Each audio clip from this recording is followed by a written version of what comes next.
नमः शिवाय, जय भोलेनाथ, जय श्री राम, राधे राधे। आज हम आपको इस जगत के पालनहार, सृष्टि के जग करता, जग भरता, जग पालन करता भगवान भोलेनाथ की जो प्रतिदिन की पूजा अगर आपको घर में करनी है तो भगवान को भोलेनाथ इसलिए कहा गया है कि कोई भी प्रकार से जैसा भी सामान हो, जैसे भी आपको रीति नियम से पूजा करनी हो, भगवान भोलेनाथ को कर सकते हैं। इसीलिए इन्हें 3 लोक 14 भुवन के परमपिता परमेश्वर की उपाधि दी गई है।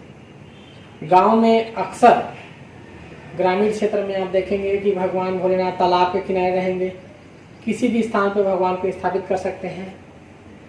रीछ भजो या खींच भजो पर भजो तो हरि का नाम। भगवान भोलेनाथ के इस पावन अवसर पर हम आपको सामान्य रूप से भगवान भोलेनाथ की जो पूजा है उसका विधि नियम बता रहे हैं, जिसे आप अपने घर में बिना किसी विधि विधान के सामान्य रूप से कर सकते हैं, जिससे भोलेनाथ आपको निश्चित ही मनोकामना प्रदान करेंगे। आपके घर में सुख शांति और समृद्धि आएगी। जय भोलेनाथ।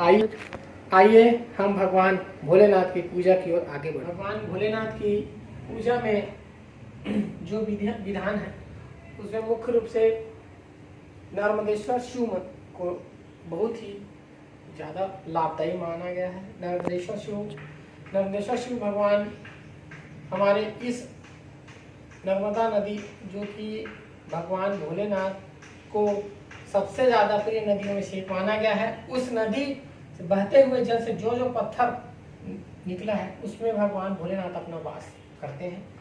नर्मदा जी का जो शिव जी है वो हमेशा उसमें अगर कोई भी भोग लगाएं तो उसको सपरिवार आप ग्रहण कर सकते हैं।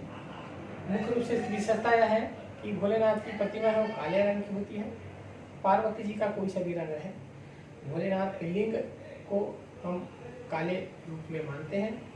उसी कड़ी में अगर आपके घर में अगर मंदिर की स्थापना आप करते हैं तो मुख्य रूप से पूरे परिवार सपरिवार स्थापित होनी चाहिए, जिसमें माँ पार्वती जी, गणेश जी और कार्तिक जी, नंदी जी रहें। नंदी भोलेनाथ पार्वती जी के साथ में नंदी जी हैं, कार्तिक जी हैं, गणेश जी हैं, माँ पार्वती जी हैं। और घर में अगर कोशिश करें कि सभी हिंदुओं के घर में माँ तुलसी का वास रहे। तुलसी की जो प्रतिमा है वह वर्तमान समय में बहुत ही लाभदायी है। तुलसी हमें एक ऐसा पौधा है जो दिन प्रतिदिन दिन को भी ऑक्सीजन देती है, रात को भी ऑक्सीजन देती है। वर्तमान भी कोरोना संकट के कारण इतने लोग तुलसी के प्रति इसका सेवन किए और 90% लोग इस बीमारी से निजात पाए। इसलिए हर घर में तुलसी होनी चाहिए।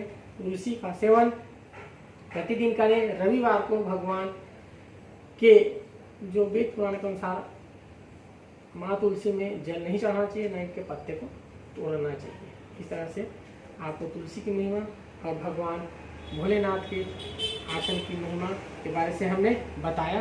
चलिए आगे पूजा की ओर आगे बढ़ते हैं। भोलेनाथ जहाँ भी रहें, जैसे भी आपके घर में व्यवस्था है, अगर तालाब किनारे हैं तो शुद्ध बाल्टी में, तांबे के लोटे में जल लेके आए। जल लेने के पश्चात भगवान भोलेनाथ का कोशिश करें कि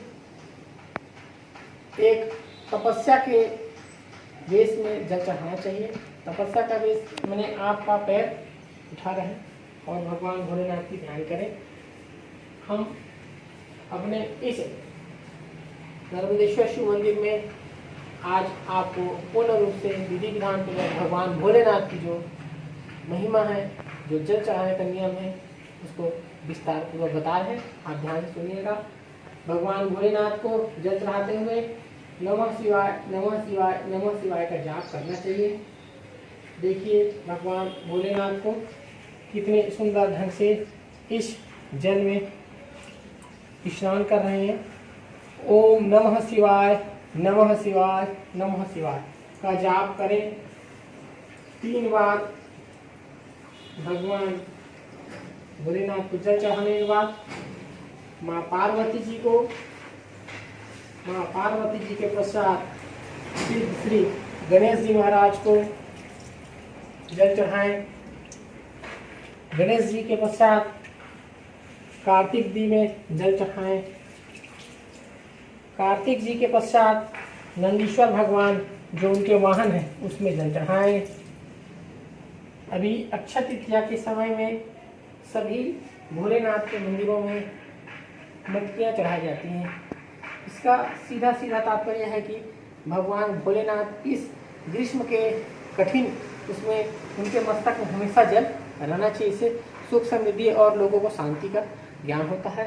हम उसके तांबे के लोटा को श्रेष्ठ माना गया है। तांबा का लोटा अगर आपके भोलेनाथ के ऊपर में चढ़े हैं तो यह 12 महीने आप इसमें जल चढ़ा सकते हैं।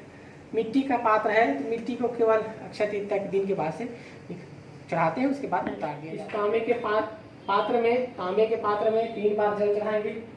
ओम नमः शिवाय का जाप करते हुए नमः शिवाय नमः शिवाय नमः शिवाय। इस तरह से स्नान के बाद भगवान भोलेनाथ जी का तरह से हम जैसे भगवान स्नान किए उसके बाद त्रिपुंड लगाते हैं। त्रिपुंड अर्थात भगवान भोलेनाथ को त्रिपुंड ज़्यादा प्रिय है। आइए हम त्रिपुंड लगाने का भी विधि आपको बताते हैं। भगवान भोलेनाथ की प्रतिमा में तीनों उंगली में रख के 3 लकीर बनाएं। यह लकीर भगवान भोलेनाथ को, आदि शक्ति माँ जगत जननी को बहुत प्रिय है। बीच में लाल लगा दें। माँ पार्वती जी को सिंदूर लगाया जाता है इस उंगली में, जिसके बगल में जिसमें मध्यमा बोला जाता है, जिसमें पुष्प बना जाता है, उस उंगली में भगवान का श्रृंगार किया जाता है। सर्वप्रथम गणेश जी को भी चंदन प्रिय है। कार्तिक महाराज जी को, उनके वाहन को, ये पार्वती जी को भी बहुत पसंद है। भगवान भोलेनाथ को चंदन लगाने के बाद आँख का फूल चढ़ाना चाहिए। सफ़ेद आँख अगर उपलब्ध हो तो सफ़ेद आँख चढ़ाना चाहिए। बाकी अगर नहीं है तो कोई सा फूल, भगवान भोलेनाथ को सफ़ेद फूल बहुत पसंद है। सफ़ेद फूल, आँख का फूल भगवान को श्रृंगार के रूप में चढ़ाएं। ये देखिए माँ पार्वती जी को सदा सुहागे का फूल, सदा सुहागी, जो कि हमेशा समान रूप से सभी घर में उपलब्ध हो जाते हैं। गणेश जी को दूबी का फूल, गणेश जी दूब से ज़्यादा खुश होते हैं। ये बुध को तेज करता है।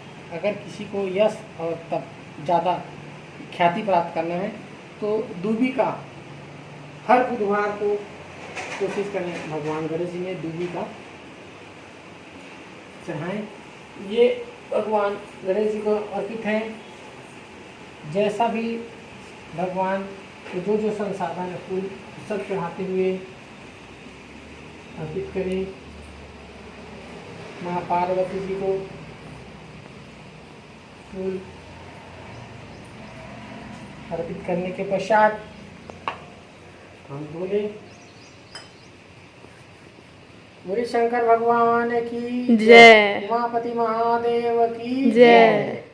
भोग लगाने के लिए जैसे ही भगवान का पूरा श्रृंगार हो गया, आप ऐसा कटोरी का प्रयोग करें जिसका उपयोग आप घर के लिए सभी समय में उपलब्ध है। इलायची दाना का भोग हम लगा रहे हैं। इलायची दाना का भोग भगवान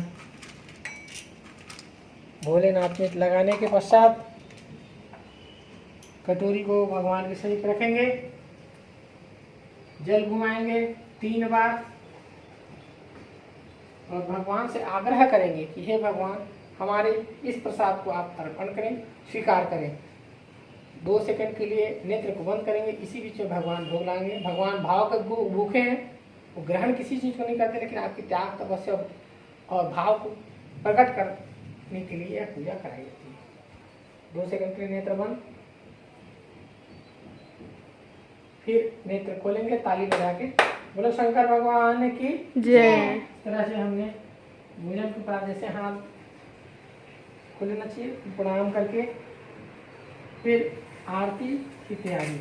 आरती के लिए शंख शंख का होना कोशिश करना चाहिए, शंख बजे और घंटी हाथ में रहे। जैसे भी संसाधन के अनुसार शंख बजे, शंख बजा के दीपक जलाएं, उसके पश्चात फिर आरती चालू।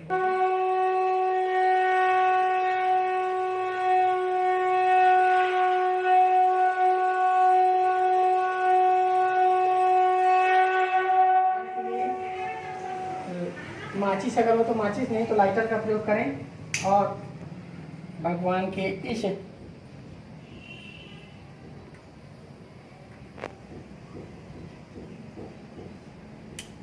धूप बत्ती का, चूँकि अगरबत्ती में बांस का प्रयोग होता है, बांस हमारे शास्त्र के अनुसार प्रतिबंधित है, इसलिए धूप बत्ती का प्रयोग श्रेष्ठ माना। आइए इस धूप के प्रसाद 3 बार जल घुमाएं, भोलेनाथ का ध्यान करें और आरती प्रारंभ करें। आरती में आप ध्यान मुद्रा में होकर भगवान भोलेनाथ की तरफ ध्यान। बोलो शंकर भगवान की जय। कर्पूर गौरम करुणावतारम संसार सारम भुजगेन्द्रहारम सदा वसंतम हृदयारविंदे भवम भवानी सहितं नमामि। ओम जय शिव ओंकारा मन भज शिव ओंकारा ब्रह्मा विष्णु सदा शिव भोले भोलेनाथ सदा शिव सर्वांगी धारा ओम हर हर हर महापरिक्रमा। क्योंकि परिक्रमा के पश्चात भगवान को दीप दिखाना है। दीप दिखाने के बाद माँ तुलसी जी की आरती, तुलसी जी को आरती, जो भी भक्ति देवता है घर के देवता सभी की आरती करने के पश्चात भगवान भोलेनाथ के साथ जय भोलेनाथ। इस तरह से जल भगवान को दिखाए। आरती तो शंकर भगवान की जय। इस तरह से आप भगवान भोलेनाथ का यह सामान्य नियम है, क्योंकि ये जगत के पालन करता है, इनको तो कई प्रकार के नियमों से आप पूजा कर सकते हैं। यह जो विधि विधान हमने आपको बताया वह एक सामान्य क्षेत्र में कम संसाधन में आप सामान्य प्रतिदिन दैनिक पूजा के रूप में आप इस वीडियो को देख के आप पूजा कर सकते हैं। यह एक सामान्य सा छोटा सा प्रयास है हमारा, और भगवान भोलेनाथ की कृपा, माँ जगदम्बा की कृपा, माँ सिद्धिदात्री, जगन्नाथ स्वामी, माँ कंकाली की कृपा आप सब पर बनती रहे। इस तरह से भगवान भोलेनाथ का स्तुति कर प्रणाम करना चाहिए, और यह पूजा आप सबको सादा समर्पित है। बोलो शंकर भगवान की जय।